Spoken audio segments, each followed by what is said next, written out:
काल जिल्हाधिकारी कार्यालयासमोर जे प्रिॲम्बल होतं त्याच्यावरची काच फोडल्यावरून काहीशी तणावाची परिस्थिती तयार झालेली होती। त्या संदर्भामध्ये कालच संबंधित जो आरोपी आहे त्यालाही गुन्हा नोंद करून त्याच्यामध्ये अटक करण्यात आलेली होती।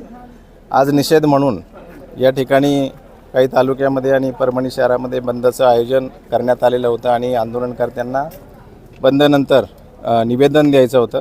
निवेदनासाठी जाताना मार्केटमधून काही जे आंदोलनकर्ते आहेत त्यांनी दुकानाचे बोर्ड्स त्याच्यानंतर CCTV कॅमेरे हे टार्गेट करून त्यांना नुकसान करण्याचा पोचवण्याचा प्रयत्न केला। काही ठिकाणी वाहनांचे टायर देखील जाळण्यात आले। जिल्हाधिकारी कार्यालयामध्ये देखील काही महिला आणि पुरुष घुसले। त्या ठिकाणी देखील काही कार्यालयामध्ये टेबल खुर्च्यांची त्यांनी मोडतोड केली। या संपूर्ण प्रकारानंतर आता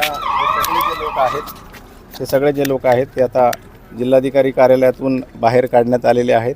जिल्हाधिकारी कार्यालयाच्या समोर देखील आता लोक नाहीत।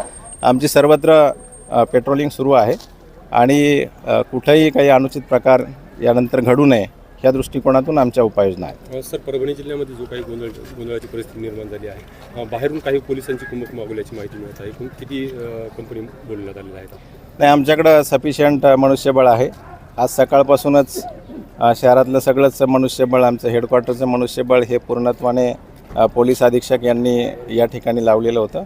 आता देखील SRPFची मदत आम्ही मागितलेली आहे। थोड्याच वेळात SRP देखील येते, परंतु आम्हाला त्याची आवश्यकता पडणार नाही। आमच्याकडे सफिशियंट मॅनपॉवर आहे आणि उपलब्ध मनुष्यबळातून आम्ही हा सगळा प्रकार व्यवस्थितपणे हाताळतो।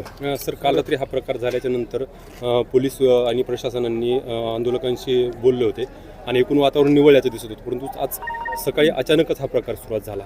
हा असं म्हणजे बरोबर, काल जो प्रकार घडला त्याच्या संदर्भामध्ये पोलीस अधीक्षक यांनी संध्याकाळच्या वेळेला शांतता बैठकीचं आयोजन देखील केलेलं होतं।